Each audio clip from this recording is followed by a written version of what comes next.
Hello, I'm the High Priest of the Economicon, the Economancer. My life's work is to show you the sacred passages of the Economicon, and today I'll be teaching you about one of the great wizards in the Economicon, W.E.B Du Bois.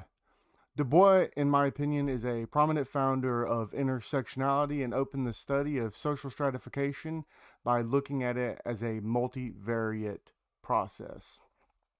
So again, we're going into inequality in society, social science perspectives on social stratification by Jeff Monza and Michael Sauder. We're still in the classical works.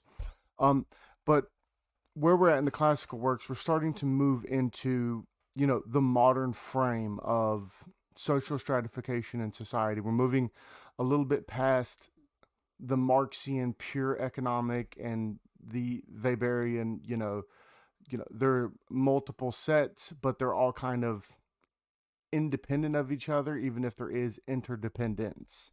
And so now, we're moving into this.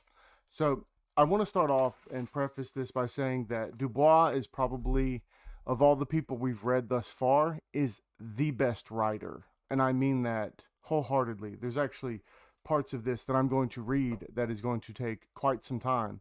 But the reason I'm doing that is because he's an amazing, amazing writer, and I mean that wholeheartedly. It's amazing. Even if I disagree with some of his positions, um, as they're for forecasting, but not so much as they exist at that time. So, with that being said, I'm going to move in to the very first quote. The history of the American black is the history of his strife. This longing to attain self conscious manhood, to merge his double self into a better and truer self, in this merging he wishes neither of the older selves to be lost. He would not Africanize America, for America has too much to teach the world in Africa. He would not bleach his black soul in a flood of white Americanism, for he knows that black blood has a message for the world.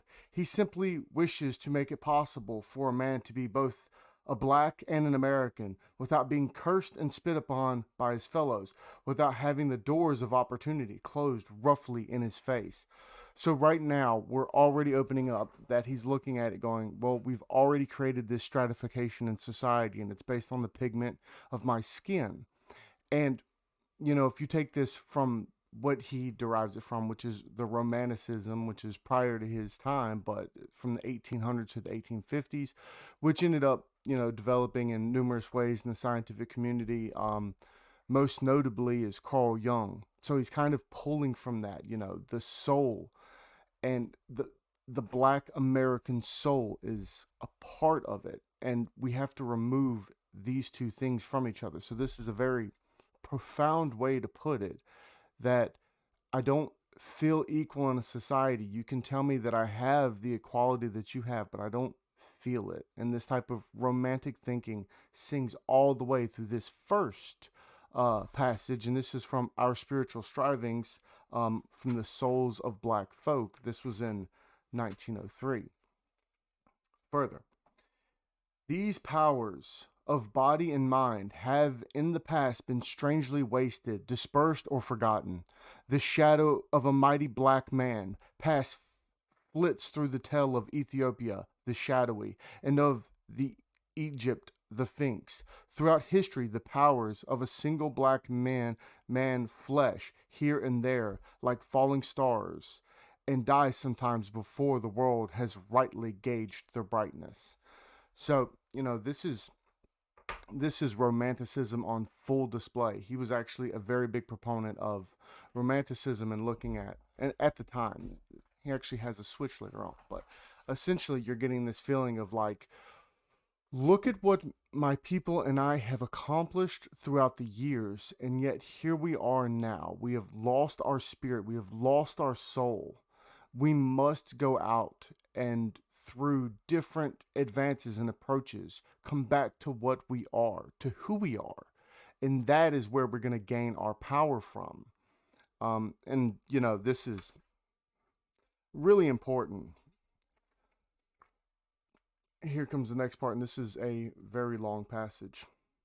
To be really true, all these ideas must be melted and welded into one. The training of the schools we need today, more than ever, the training of deft hands, quick eyes and ears, and above all, the broader, deeper, higher culture of gifted minds and pure hearts. The power of the ballot we need in sheer self-defense, else what shall save us from a second slavery? Freedom, too, the long sought, we still seek, the freedom of life and limb, the freedom to work and think, the freedom to love and aspire. Work, culture, liberty, all these we need, not singly, but together. Not successively, but together, each growing and aiding, each and all striving toward the vaster ideal that swims before the black people, the ideal of human brotherhood gained through the unifying ideal of race, the idea of fostering and developing the traits and talents of the black, not in opposition or to contempt for other races, but rather in large conformity to the great ideals of the American Republic, in order that someday on American soil, two world races may give each other to those characteristics both so sadly lack. We, the darker ones, come even now, not although altogether empty-handed. There are today no truer exponents of human spirit, of the desolation of the Declaration of Independence than the American black. There is no true American music but the wild, sweet melodies of the black slave. The American fairy tales and folklore are an Indian and African, and all in all, we, black men, seem the sole oasis of simple faith, of reverence, in a dusty desert of dollars and smartness.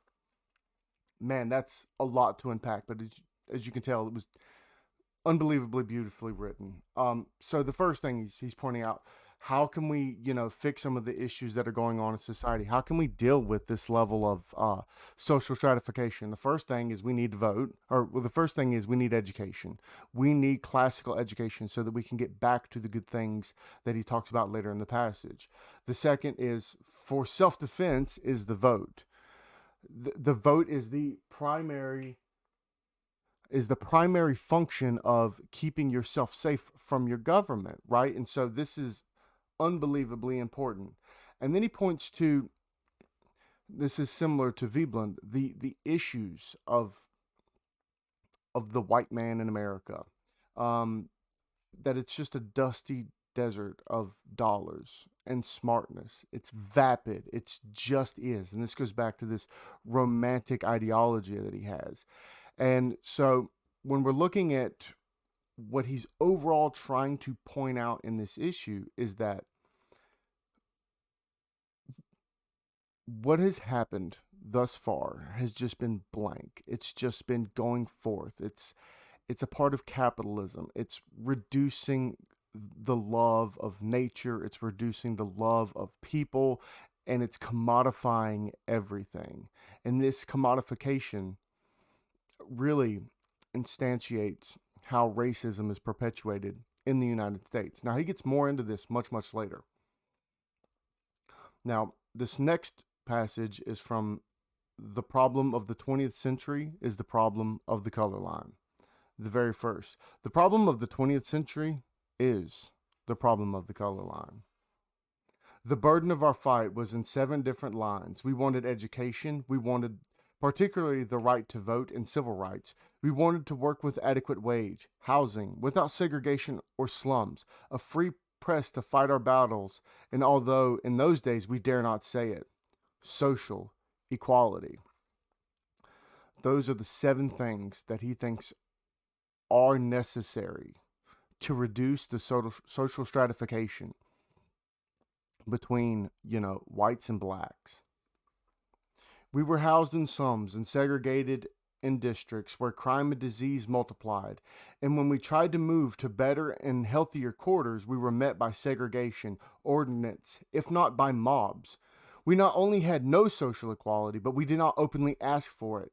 It seems a shameful thing to beg people to receive us as equals and as human beings.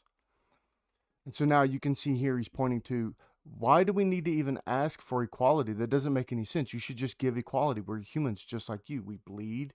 The only difference that we can derive from each other is our skin color. It makes no sense for me to have to beg you to give me that.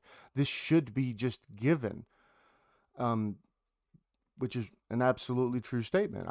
There's no rebuttal to that. at all. And if anyone gives you a rebuttal to that, just walk away, because obviously there may be some underlying issue. Nevertheless, as a group, American blacks are still in the lower ranks of learning and adaptability to modern conditions. They do not read widely. Their travel is limited, and their experience through contact with modern world is curtailed by law and custom. Now, mind you, I said this was an older publication. Now, the original one, like I stated, was done in 1903, and this one was done in 1950. So now he's pointing at the issues that still exist within the community. Now, he lays it at the feet of the law and customs. And for the most part, this seems very true. Now, how you derive the differences in those laws and institutions and cultures, that may be an issue that we'll talk about later. But as it stands right now, there's no reason to disagree with him. The question still remains of equal but separate public accommodations, and that is being attacked. Even the institution of Jim Crow in travel is tottering. The infraction of the marriage situation by law and custom is yet to be brought before the courts and public opinion in a forcible way. And so now he's pointing to, so we're wanting civil rights and we're not getting them. And so obviously we're going to have to move towards that in a rather forceful way, because it's obviously not just going to be given to us. So we dare not ask because it should be given. But when we do ask, we're denied anyway. So the only next step in this process is to take it. We have done something in sculpture and painting, but in drama and music, we have markedly advanced. All the world listens to our singers, sings our music, and dances to our rhythms. And this is true. One of the biggest exports of the United States is culture. And one of the biggest cultures that is exported from the United States is the African American subculture, like hip hop, as well as poetry is heavily influenced, jazz heavily influenced, metal. All of these things are derived heavily by this freedom of movement within the black community after 1903 and into 1950. And he's pointing that out, like, okay, you think us less, then how are we able to do all of these great things? So he's pointing to the absolute absurdity of the social stratification that the black community is dealing with in 1950.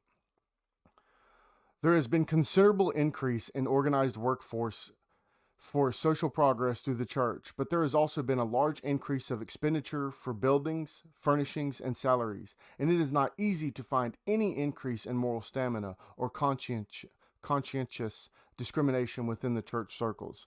So he's pointing at, earlier in the 1903 statement, he talked about, in this vapid land of dollars and production and commodification, it was the black church that really stood out, that had the passion, that had the soulful embrace of Jesus Christ. But now he's saying, well, there's been more organized work, but it's about building churches. It's about furnishing things. It's about the salaries for individuals, but it's not about improving society in any significant regard. And that is an issue that he's pointing at. Finally, there comes the question of social equality, which, despite efforts on the part of free thinkers, white and black, is, after all, the main and fundamental problem of race in the United States. Unless a human being is going to have all human rights, including not only work, but friendship, and, if mutually desired, marriage and children, unless these avenues are open and free, there can be no real equality and no cultural integration. That speaks volumes to the issues that people were dealing with in 1950 upon racial discrimination in the United States. It was a very sad and terrible fact of reality that people really were discriminated on so heavily, and that we have this ideal belief that we are, equal to some extent, however you may define that. But if we can't have equality in marriage, equality in friendship, as just basic institutions in our lives, we can't have equality anywhere, regardless, even if everyone's treated the same or treated fairly under the law the same. If the social institution doesn't allow for this equality, then there is no equality. On the other hand, in the South, despite religion, education, and reason, the color line, although perhaps shaken, still stands, stark and unbending to the minds of most good people, eternal. Here lies the area of the last battle for the complete rights of the American black. Yeah. Now, this gets a little strange as we'll open up because there's some work that's been done that says, the actual integration of the South, although brutal, was actually more prosperous. Now, take that for what it's worth. Those are others. I don't tend to buy that, but I understand their belief in it. Um, Next, this nation is ruled by corporate wealth to a degree which is frightening. 1,000 persons own the United States, and their power outweighs the voice of a mass of American citizens. This must be cured, not by revolution, not by war and violence, but by reason and knowledge. Most of the world today is turning toward the welfare state, turning against the idea of production for individual profit, toward the idea of production for use and for the welfare of the mass of citizens. No matter how difficult such a course is, it is the only course that is going to save the world.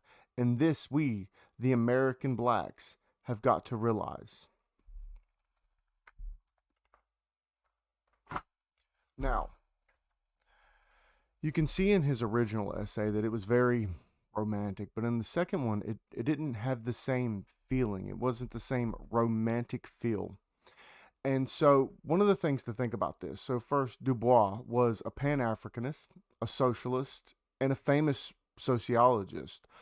He was the first doctorate from Harvard as an African American, and I think it was history. But now, depending on where you go on the website, it says that there were two in 1860s, two African Americans in the 1860s for biology and for medicine. But he's usually dedicated as the first PhD out of Harvard. Now, the initial thought that I had coming into reading this was that he was going to use race as a proxy for status or party for a stratifier leading into Weber, and this would make sense if you thought about it from that aspect, that you could actually quantify race as a substructure of party or status. Now, I want to point out some things about Du Bois' history. Now, as Du Bois grew up, he actually grew up it was Barrington, and it had a small black population, but it was a small middle class population, and he never faced racism growing up. He had actually pointed to that numerous times. He had never faced any type of discrimination. In fact, he actually saw most of the discrimination in his life prior to college um, against Irish Catholics. He thought that they were considered the second class citizens, and he didn't really understand that there were racial stratifications in the United States until he went to college. Now, he went to uh, his initial college. It was I really don't remember the name of it, but it was in Nashville, Tennessee. So it was his first real jump into the South, and many of the students there were, oh, it's Fisk University, and so a large chunk of the population were children of slaves because it was an all-black college. He'd actually got there on a free ride, and this is where he became what we now consider racially conscious. He had actually come into contact with people who dealt with this and heard their stories and even picked up a lot of their belief systems because of this. And he was, you know, further entrenched in his belief about how racial segregation worked in life and how there was like this blind veil of racism that he did not realize when he was a young man. But now that he had become racially conscious by interacting with other people of his race that were of, a different background, he actually understood more of what was going on. Um, he did end up beefing with Booker T. Washington, who is also a famous black academic and civil rights leader of the time. He founded or co-founded the Niagara Movement, which became the NAACP. Uh, some thoughts to some of his ideas. He thought later in his life that emancipation meant the separation of black and white culture, and emphasized this alliance with other minority groups as like a global feel to it. And this had a very Leninist stripe. Now, if you look at, there's two other famous essays. There's The Talented Tenth or The Guiding Hundredth, and those give you two vastly different belief systems from him, which show you going from romantic into socialist Leninist belief systems. So he was a proponent of the cultivation of the black racial identity, and I think that that's profoundly important in modern day, because this is something that we've seen with how do I say this? The Black Panther mythology. And I don't mean that in any disparaging way. I mean that it was a very culturally influential movie within the United States and reignited to some extent this cultivation of the black racial identity.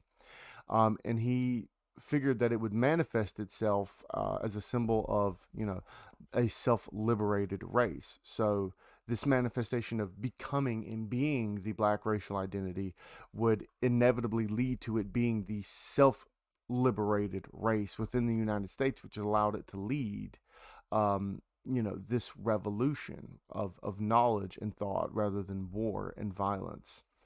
And he felt that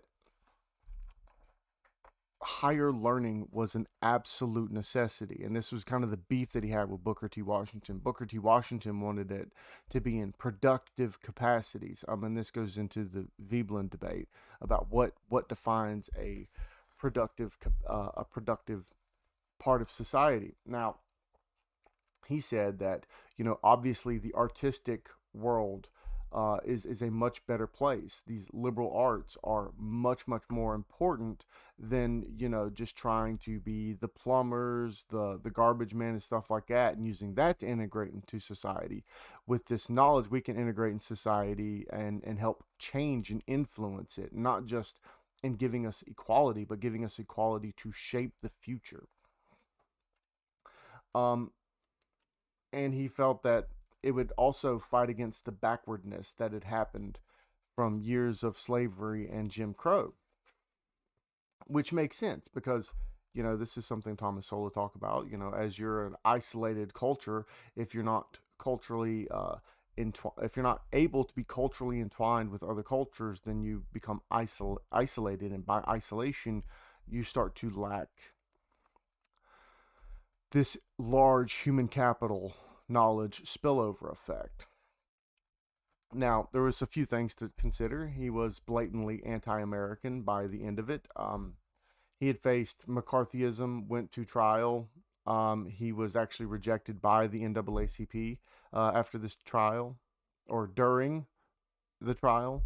And the Communist Party of America was the only people to help back him up on a lot of this. And he actually ended up becoming closely regarded in those circles because of that. And he really did reject, especially American exceptionalism. And he did this in the Romantic Age. He rejected American exceptionalism and considered us, considered Americans uncultured and, how do I say this, overly academically rigorous in places that he didn't find very useful or fruitful. And, he wanted to establish a more central leadership in the black community that was the elites. That was what the 10th was, and that's what the Guiding Hundredth was this elites of the blacks that could lead the black community out of, their own destitution. He felt that, and I don't want to say it in a disparaging way, he felt that most blacks were just perfectly fine with where they were at because it was better than what they'd had prior, and that they didn't understand that they could get more. And to get more, they needed to find these special heroes to lead them through. And that's very romantic, right? This is the hero myth, that he's trying to embody himself, as well as laying the groundwork for it to be embodied later on.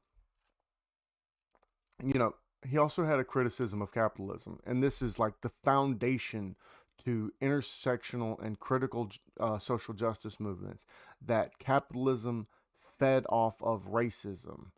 And he did this through the Black Reconstruction by giving us the two proletariat hypothesis, which Du Bois argued that it would make sense for white and blacks to come together to overthrow their bounds, right? That this is what the proletariat revolution needed, was for whites and blacks to get together and beat out the bourgeoisie. But that didn't happen, and he was concerned about why. And so upon reflection, he found that it would make more sense for the whites, the poor whites, instead of joining together to overthrow, they could get utility out of being the law, the oppressors of the poor blacks. So the bourgeoisie steps on the poor white, and the poor whites are going to step on the poor blacks, and that's going to keep them from overthrowing the bourgeoisie, because they're given just a little bit of power to keep them in check. And that this also fed the white vanity, which is another part of intersectional critical social justice that's opened up. And his later writing really favors more Leninist views as it goes on. Now, few criticisms. Now, the first criticism comes from the African American academic Thomas Sowell. And he criticized him for supporting Hitler and Stalin.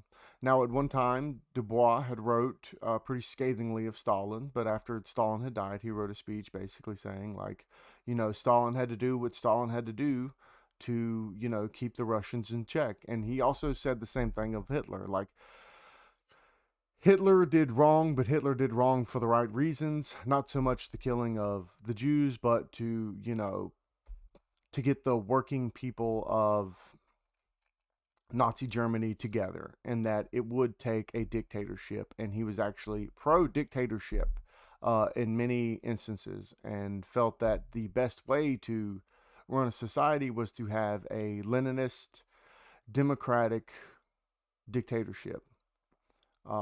Further, there's the feminist critique, which is useful because the next thing that we're going to is the feminist critique of stratification, about women in society. So this one basically points out that the two proletariat hypothesis like fails to mention the third proletariat, is that men have more status in society than women. So black men have more status in society than women. So you're missing this third proletariat that you're just totally ignoring. And by ignoring it, you're not helping anyone. Now, the last one, this is a rather hard criticism to get across.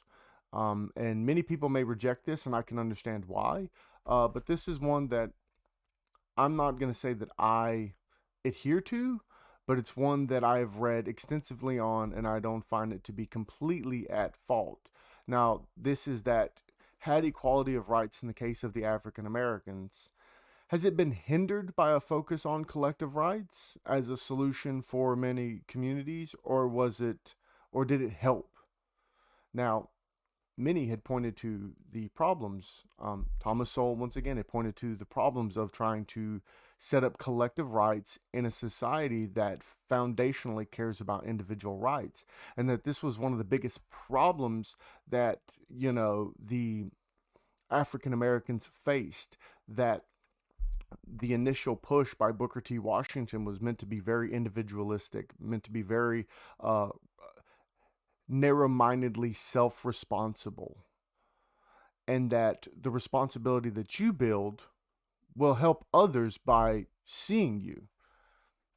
But if you take it to the collective, being like, well, I can't just work for myself, I can't make just myself better, I need to make everyone around me better, so I can forego what I think I should do in greatness, and I should do only what is great for my collective group. I don't know if that was beneficial. I am not going to say that it was not beneficial, but I don't think it was as beneficial based on what Thomas Sowell and a few other academics have said over the time that, it very well could have been, an increased fight for individual rights may have been better at the end of the day. But that being said, I do understand why you would want to make this a collective fight. It does make sense to make this a collective fight because when you're arguing with one person, fine, you can tune them out. But when there's 15 million people arguing against you, you probably have to listen a lot more. And also, even though he condemned violence and war, Du Bois also saw the necessity for violence and war. He just didn't think it matched the beauty of Romanticism. And later in his life, when he, started fully understanding Leninism and Marxism, he moved much, much towards, the necessity for violence and controlling a society by an elite. And with that, I'm the Economancer. I hope you've had a wonderful day. I hope you learned a lot. And yeah, we're on to the next one tomorrow. Goodbye.